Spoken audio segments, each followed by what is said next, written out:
O áudio do meu irmão chegou às 10h47 da manhã. 43 segundos. Eu ouvi 2 vezes para ter certeza de que tinha entendido direito. Ó, Cláudia, é o seguinte.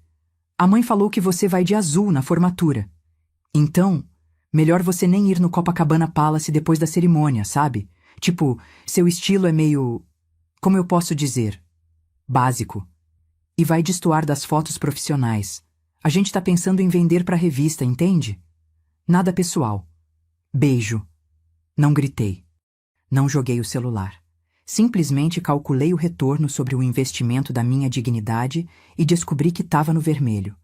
Respondi com uma palavra. Entendido. Depois, abri o aplicativo do banco, encontrei o comprovante da transferência de R$ 280 mil e liguei direto para o gerente do Copacabana Palace. Bom dia, aqui é a Cláudia Tavares. Preciso cancelar a reserva do Salão Nobre para dia 15. 1 hora depois, a formatura estava cancelada. Antes de eu contar como desmontei eles, deixa um comentário e me fala de onde você está ouvindo e que horas são aí. Adoraria saber quem faz parte da nossa comunidade. Eu estava sentada no meu escritório em casa, cercada pelo ronco baixo dos 2 monitores. Para qualquer um olhando de fora, meu apartamento de 2 quartos em Botafogo provavelmente parecia humilde. Aluguel de 3.500, porque eu preferia pé direito alto a endereço chique. Dirigia um Civic de 6 anos porque estava quitado. Meus móveis eram de madeira de demolição que eu mesma restaurei. No mundo do meu irmão Rafael, valor era algo que você vestia ou postava no Instagram.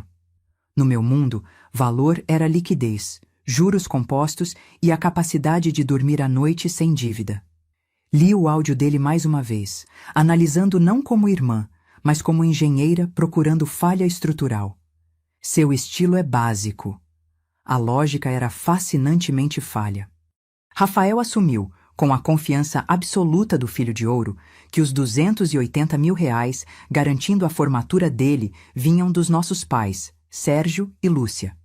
Ele achava que eu era só uma convidada que ele podia reposicionar para proteger a estética dele.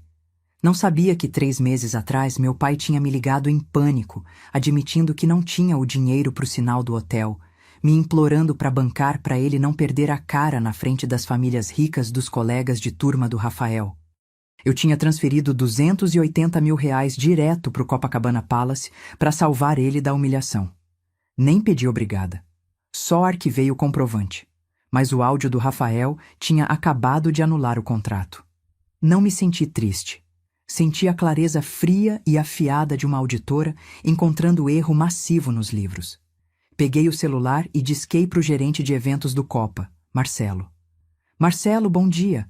Aqui é a Cláudia Tavares. Doutora Cláudia, como vai? Tá animada para a formatura? Na verdade, preciso fazer um cancelamento. Pausa. Cancelamento? Da festa inteira? Isso mesmo. Quero solicitar o estorno da transferência que fiz 3 meses atrás. Mas, doutora, faltam 4 dias. O cancelamento nesse prazo tem multa de 10%. Eu sei. Aceito a multa. Pode processar. Ouvi o som de teclado do outro lado. Deixa eu conferir aqui. R$ 280 mil. Menos 10%. O estorno seria de 252 mil. Tem certeza? Absoluta. Posso perguntar o motivo? Aconteceu alguma coisa? Mudança de planos, disse simplesmente. Quanto tempo leva o estorno? Cai na conta em até 3 dias úteis. Mas, doutora, só para confirmar, o evento não tem outro pagador? Porque se cancelar, a data é liberada e... Não tem outro pagador. Pode cancelar tudo. Buffet, decoração, open bar, fotógrafo, tudo. Entendido. Vou processar agora. A senhora vai receber um e-mail de confirmação. Obrigada, Marcelo. Desliguei. A tela do celular voltou para a tela inicial. 10h58 da manhã. Pronto. Não tinha sido um grito nem uma briga. Tinha sido só uma ligação. Mas naquele silêncio, senti o movimento de placas tectônicas. A fundação do estilo de vida deles tinha acabado de evaporar. E eles ainda estavam preocupados com estética. Fechei os olhos e deixei as memórias voltarem. Não da semana passada, mas de 15 anos atrás. Eu tinha 17 anos. Era uma terça à noite e a cozinha cheirava a frango assado e tensão. Meu pai, Sérgio, estava na cabeceira da mesa, cortando a carne com golpes precisos e raivosos. Tinha acabado de perder mais um cliente. Mal entendido, ele chamou. Mas até eu, aos 17, sabia que era incompetência mascarada de azar. Minha mãe, Lúcia, tomava vinho, os olhos pulando entre ele e o espaço vazio onde dinheiro deveria estar. Cláudia, meu pai disse sem olhar para cima. Precisamos conversar sobre seu dinheiro da poupança. Lembro do nó frio que formou no meu estômago. Eu estava juntando desde os 12 anos.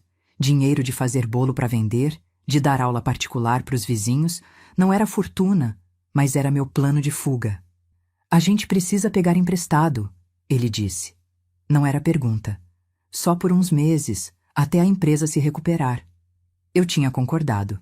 Claro que concordei, porque na regra não escrita da família, meu papel era ser a financiadora. Eu era a prática, a resistente, a que não precisava de roupa nova nem aula de tênis. Meu valor era medido em utilidade. Eu era um ativo a ser explorado. E tinha o Rafael. Ele tinha 14 anos, sentado do outro lado da mesa, mexendo na comida. Tinha acabado de pedir um videogame novo, caro e desnecessário. Minha mãe tinha sorrido para ele. Claro, meu amor, você merece, tá estudando tanto. Essa era a dinâmica. Eu era a sala de máquinas. Rafael era a figura de proa. Eu mantinha o navio andando. Ele fazia o navio parecer bonito. Eu era elogiada por economizar. Ele era elogiado por existir. Com os anos, os empréstimos viraram presentes e os pedidos viraram exigências. Faculdade particular para o Rafael, porque ele não serve para federal. Apartamento mobiliado perto da faculdade, porque imagem importa na medicina. Eu paguei tudo. Pagava porque cada cheque parecia estar comprando um ingresso para o amor deles. Achei que se pagasse o suficiente, se resolvesse problemas suficientes, eventualmente ia ganhar o direito de ser amada, não só usada. 3 meses atrás, quando meu pai me ligou sobre a formatura, a voz dele estava apertada de pânico. As famílias dos colegas de turma do Rafael, Cláudia, são ricas de verdade. Gente com sobrenome. Se a gente não garantir o Copacabana Palace, vão saber que somos farsantes. Vão achar que somos... Ele não conseguia nem falar a palavra. Pobres. Por favor, ele implorou. Só resolve isso pela família. Então eu resolvi. Transferi 280 mil dos meus próprios investimentos direto para o hotel. Disse para mim mesma que estava salvando meu pai da humilhação. Que era boa filha. Mas sentada aqui agora, olhando a confirmação de cancelamento na tela, percebi a verdade. Não estava comprando o amor deles. Estava pagando o resgate. Estava presa num ciclo de normalizar a crueldade, me convencendo que ser a estrutura financeira para o ego deles era uma forma de intimidade. Não era. Era exploração. Eles não me amavam por quem eu era. Me amavam pelo que eu consertava. E Rafael tinha absorvido essa lição perfeitamente. Para ele, eu não era irmã. Era recurso. Um recurso que tinha servido o propósito e agora podia ser descartado porque não se encaixava na estética. A realização não doeu, clarificou. A dor do áudio, você é básica, não era só insulto. Era revelação. Eles realmente acreditavam que eu era inferior, mesmo estando em pé sobre meus ombros para alcançar as alturas que fingiam pertencer. Abri os olhos. O apartamento ainda estava quieto. Mas não parecia solitário. Parecia limpo. Tinha passado 32 anos construindo fundação pra gente que nunca ia me deixar entrar na casa. Hoje, tinha pegado meus tijolos de volta. 2 horas depois, a onda de choque chegou. Meu celular começou a vibrar na mesa com a energia frenética de inseto preso. Rafael. Depois mãe. Depois pai. Depois Rafael de novo. Deixei tocar. Assisti a tela acender com os nomes deles, sentindo um estranhamento, como se tivesse vendo documentário sobre predadores, percebendo que a presa sumiu. Finalmente, notificação de mensagem de voz. Era Sérgio. Apertei play, volume baixo. Cláudia, tem algum erro com o hotel? Ligaram para o Rafael dizendo que a reserva foi cancelada por falta de pagamento. Resolve isso imediatamente. A gente tá parecendo idiota. A família do Guilherme tá fazendo pergunta. A voz dele não era de desculpa. Era de irritação. Ele genuinamente acreditava que era erro administrativo, uma falha no sistema, que eu, o suporte técnico e caixa eletrônico da família, era responsável por corrigir. Ele não conectava os pontos. Não pensou nem por segundo que a filha pobre que acabaram de deixar ser insultada tinha poder de derrubar o show inteiro. 10 minutos depois, outro áudio, dessa vez do Rafael. Ele não estava irritado, estava histérico. Cláudia, atende. O buffet acabou de me ligar. Disseram que o pagamento foi estornado. O que está acontecendo? Você hackeou a conta? Conserta agora. Sorri. Um sorriso pequeno e frio. Hackeou a conta. A ironia era deliciosa. Eles assumiram que eu tinha roubado acesso, nunca considerando que eu era dona da conta porque eu tinha financiado. As ligações continuaram. Meu celular estava quente ao toque. Silenciei e virei ele para baixo. Imaginei a cena. O gerente do hotel, educado mas firme, explicando que sem o depósito, a data foi liberada. O buffet, lamentando informar que as lagostas não seriam encomendadas. O pânico se espalhando pela bolha perfeitamente curada deles como tinta na água. Eles estavam se despedaçando. Eu sabia exatamente o que estavam fazendo. Checando cartões de crédito que estavam estourados, ligando para bancos que iam negar, tentando achar liquidez numa vida construída em alavancagem. Sérgio ia estar suando dentro do terno de linho, dando desculpas para os pais dos amigos do Rafael sobre erro bancário. Lúcia ia tentar acalmar Rafael, que provavelmente estava hiperventilando sobre a disrupção do plano dele de postar tudo no Instagram. E eu estava sentada no meu apartamento básico, bebendo água e vendo o sol se mover pelo chão. Não tinha terminado. Isso era só o pânico estético. O golpe real ainda estava por vir. Eles ainda achavam que era sobre dinheiro. Não percebiam que era sobre exposição. Abri o notebook de novo. Era a hora da escalada profissional. Não ia gritar de volta. Não ia entrar em guerra de mensagem. Ia falar a única língua que eles respeitavam. Documentação. Abri o drive compartilhado da família. Tinha criado 5 anos atrás para gerenciar documentos de imposto e escrituras. Ainda tinha acesso administrativo. Comecei a vasculhar a pasta de planejamento da formatura que minha mãe tinha compartilhado comigo meses atrás, quando ainda precisavam que eu organizasse contratos com fornecedores. Passei pelos moodboards e mockups. Então, um nome de arquivo chamou atenção. Comprovante, transferência, Copa, Sérgio.pdf. Franzi a testa. Não tinha criado esse arquivo. Cliquei. Era um comprovante de transferência do banco, com data de 3 meses atrás. Mostrava a transferência de R$280 mil para o Copacabana Palace. Mas o remetente não era eu. Era Sérgio e Lúcia Tavares. Me inclinei mais perto da tela, aumentando o zoom para 200%. A fonte no nome do remetente estava levemente pixelada, comparada ao logo do banco. O alinhamento da data estava desalinhado talvez 1 milímetro. Para um leigo, parecia perfeito. Para uma engenheira, parecia uma falsificação. Chequei os metadados do arquivo. Criado em Adobe Photoshop. Autor, Rafael Tavares. Larguei o ar dos pulmões num assobio. Eles não tinham só usado meu dinheiro. Tinham me apagado da transação inteiramente. Rafael tinha pegado meu comprovante legítimo, photoshopado os nomes dos nossos pais por cima do meu e salvado como prova da riqueza deles. Mas para quem era isso? O hotel já tinha o dinheiro. Não ligavam de quem era o nome no recibo. Abri a caixa de saída do e-mail do meu pai no servidor compartilhado. Pesquisei o nome do arquivo. Lá estava. Um e-mail enviado 2 meses atrás para Dr. Otávio Mendonça, pai do Guilherme, melhor amigo do Rafael e herdeiro de uma rede de laboratórios médicos. O assunto? Reserva garantida, nosso presente para os garotos. O corpo do e-mail era nauseantemente casual. Otávio, só passando o comprovante da reserva do Copa. Eu e a Lúcia estamos felizes de bancar isso. Queremos que os meninos comecem a vida sem preocupação.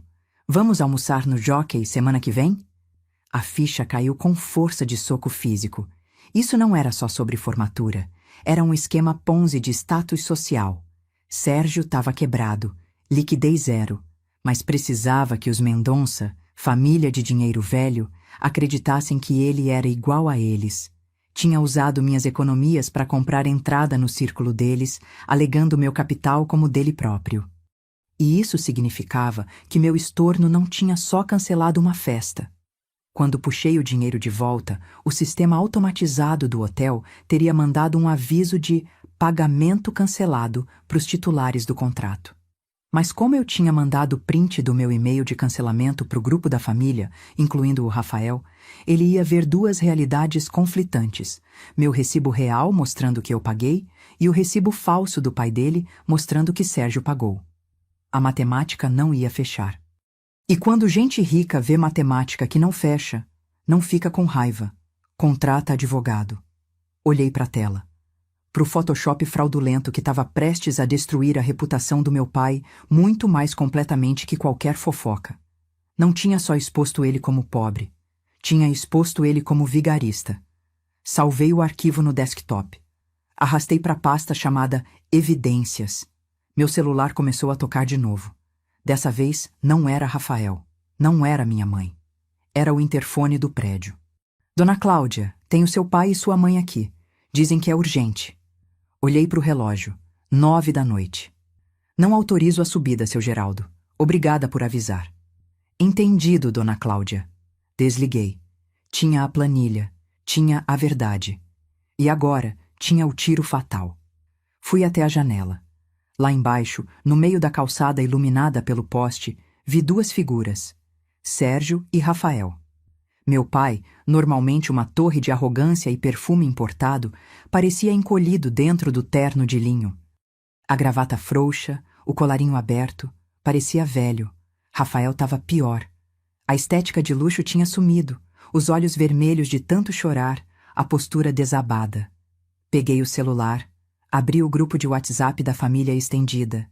Tios, tias, primos, 23 pessoas. Fiz upload do comprovante photoshopado. Depois fiz upload do meu comprovante real. Depois fiz upload do e-mail do meu pai para o Dr. Otávio. Digitei uma única legenda. Só para esclarecer, eu paguei a formatura do Rafael com o meu dinheiro. Meu pai falsificou o documento para fingir que foi ele. Hoje cancelei tudo porque fui chamada de pobre e básica demais pro evento que eu financiei. Não aceito mais ser banco da família. Enviar. Enviei. Do lado de fora, vi o celular do Rafael acender no bolso. Ele pegou. Leu. Vi o momento exato em que os joelhos dele dobraram. Meu pai olhou para cima, direto para minha janela. Mesmo sem conseguir me ver na penumbra, ele sabia que eu estava vendo. Não abri a janela. Não acenei. Só fiquei parada, assistindo. Eles ficaram mais 10 minutos na calçada. Depois entraram no carro e foram embora. Voltei para o sofá. Peguei o notebook. Abri meus contatos. Pai, rolar até embaixo, bloquear contato. Mãe, bloquear. Rafael, bloquear. Não era agressão, era higiene. Tava desinfetando minha vida do vírus que tinha me deixado doente por 32 anos. 3 dias depois, meu celular apitou com notificação do banco. Depósito recebido, R$ 252 mil. Encarei o número. Eram só pixels na tela, mas meu peito afrouxou de um jeito que não esperava. Não parecia ganhar na loteria. Parecia respirar depois de ficar embaixo d'água por uma década. Aquele dinheiro não era só moeda. Era meu tempo. Era cada noite de plantão offshore, cada final de semana analisando relatórios, cada momento de abnegação que suportei para construir rede de segurança que eles tentaram transformar em rede de descanso. Transferi os fundos imediatamente para a conta poupança de alto rendimento que tinha aberto naquela manhã. Um banco que minha família não sabia que existia. Nomeei a conta. Fortaleza. Sentei no meu sofá de madeira de demolição, o que lixei e envernizei com minhas próprias mãos. O sol da tarde entrava pelas janelas, iluminando partículas de poeira dançando no ar.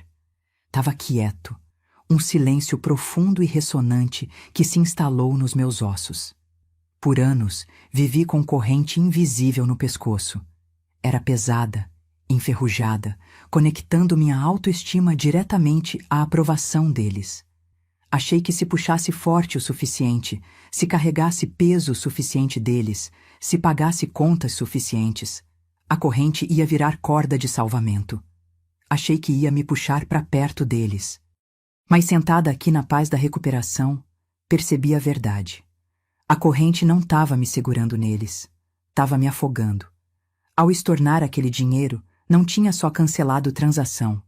Tinha quebrado o elo. Eu era inútil para eles agora. Não tinha mais utilidade para oferecer. Não era mais a financiadora, a consertadora, o bode expiatório. Era só Cláudia. E para eles, Cláudia sem dinheiro era nada. E estava tudo bem. Na verdade, era lindo. Ser inútil para gente que te usa é a forma definitiva de liberdade. Olhei em volta do meu apartamento básico. Vi os livros que amava, as plantas que mantinha vivas, o espaço limpo e organizado que custava exatamente o que podia pagar. Meu irmão e meu pai estavam lá fora, em algum lugar, se afogando num estilo de vida que não conseguiam sustentar, perseguindo status que tinha acabado de evaporar, presos numa prisão da própria pretensão. Eram ricos aos olhos do mundo, mas eram moral e financeiramente falidos. Eu era pobre aos olhos deles, mas eu era solvente, era sólida, era livre. Respirei fundo, deixando o ar encher completamente os pulmões. Tinha comprado minha própria paz de espírito, e valia cada centavo. Se você já teve que comprar sua própria paz de espírito, compartilha essa história. Você não está sozinho.